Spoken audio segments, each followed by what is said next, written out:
dangerous document in the world right now is not a nuclear launch code. It is not a battle plan for Taiwan.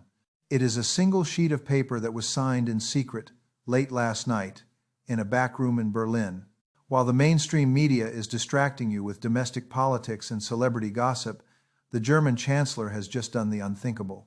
Facing the total deindustrialization of its country and a winter of freezing darkness, Germany has broken the sanctions regime. Berlin has opened a back channel to Moscow to restart gas flows through the remaining transit lines. But the betrayal goes deeper.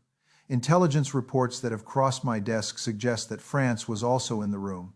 Make no mistake, this is the end of NATO. For 75 years, the North Atlantic Treaty Organization has been the bedrock of American power in Europe. We built it, we funded it, we bled for it.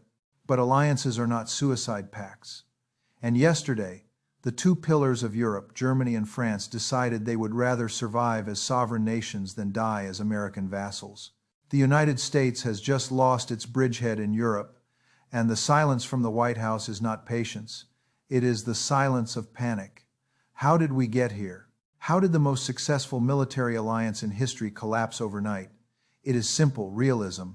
States must prioritize their own survival above all else. This is the iron law of international politics. Washington thought it could force Europe to commit economic suicide to hurt Russia. We blew up their pipelines, or at least allowed them to be destroyed, and told them to buy expensive American LNG instead. We told German industry, the engine of the entire continent, to stop manufacturing because democracy was more important than its economy. But you cannot eat democracy. You cannot heat homes with liberal ideology. And you certainly cannot run a steel mill on good intentions. The numbers coming out of Berlin are catastrophic. German chemical giant BASF announced last month it is moving operations to China. Volkswagen is closing factories for the first time in its 87-year history. The German economy is in freefall. The leadership in Berlin looked at the math and realized a hard truth. America cannot save them. The U.S. cannot supply enough gas, cannot lower prices, and cannot subsidize the losses. So, Germany did what any rational state would do in an anarchic system. They called Putin. And when Emmanuel Macron saw Olaf Scholz make the call, he picked up the phone too. The European core has defected. This is the moment I have been warning about since 2014. I said that pushing NATO to Russia's borders would wreck Ukraine. I was right. I said that sanctions would not crush the Russian economy but would drive it closer to China. I was right. I said that eventually the Europeans would act in their own self-interest. I was right. And now, I am telling you that NATO cannot survive without Germany and France. The deal being reported by intelligence sources is straightforward and devastating for Washington. Russia turns the gas back on. In exchange, Germany vetoes any further NATO funding for the war in Ukraine. And this is the critical part: denies the U.S. military the use of German railways for moving heavy armor to the Eastern Front. It is a stunning Russian victory. Without firing a shot in Berlin, Putin has neutralized the logistical hub of the American military in Europe. But why France? Because Paris has always chafed under American command. Macron has been talking about strategic autonomy for years. He sees the United States distracted in the Middle East, failing in Ukraine, and facing a crisis in Asia. He sees an opportunity to create an independent Europe. This isn't just a German survival strategy. It is a French power play. They are positioning themselves as the brokers of the new peace, leaving America isolated on the other side of the Atlantic. The repercussions of this secret deal are already tearing the alliance apart. Look at what is happening in Poland right now. Warsaw is in a state of absolute panic. Poland has bet its entire national security on the idea that if Russia attacks, German tanks and American supplies will flow across the border to save it. They believed Article 5 was a magic shield. But if Germany is neutral, if the railways are closed, Poland is cut off, the Suwałki Gap, that narrow strip of land connecting Poland to the Baltic states, is now indefensible. Without German logistics, the U.S. Army cannot project power into Eastern Europe fast enough to stop a Russian advance. We are seeing NATO fracture into two hostile camps: the old Europe of Germany and France, which wants peace and gas, and the new Europe of Poland and the Baltics, which wants war but has no resources. The United States is caught in the middle, holding a treaty that is not worth the paper it is written on. Article 5 states that an attack on one is an attack on all. But if Germany refuses to fight, if France refuses to deploy, Article 5 is a fiction. NATO becomes a zombie alliance dead on the inside, but still walking around pretending to be alive. Washington is furious. I am hearing reports of shouting matches between the State Department and the German Chancellery. There are threats of secondary sanctions against German companies. There are threats to cut off intelligence sharing. But this isn't 1,990. America is overstretched. We are staring down a crisis in the Middle East with Saudi Arabia. We are facing a blockade scenario in Taiwan. We cannot afford to wage economic war against our own allies. Think about the economic consequences.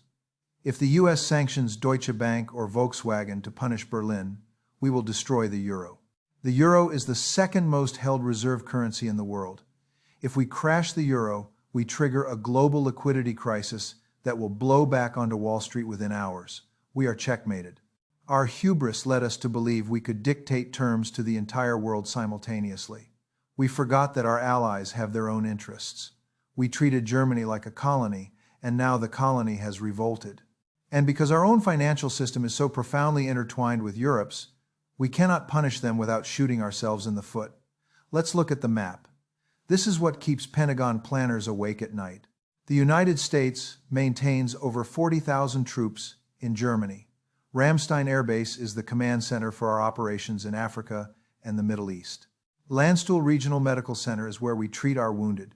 If Germany is neutral, which is effectively what this deal means, those bases become islands in hostile territory. We can't move tanks through Germany to Poland. We can't fly sorties out of Ramstein if Berlin denies airspace clearance for offensive operations. The Iron Curtain hasn't moved east. The Western Alliance has just fractured down the middle. We are looking at a Europe that is no longer the West. It is a fractured peninsula of Eurasia, slowly being reintegrated into the Russian and Chinese economic sphere. This was the nightmare of Halford Mackinder. This was the nightmare of Nicholas Spykman, a unified Eurasia, where German technology couples with Russian resources and Chinese manufacturing.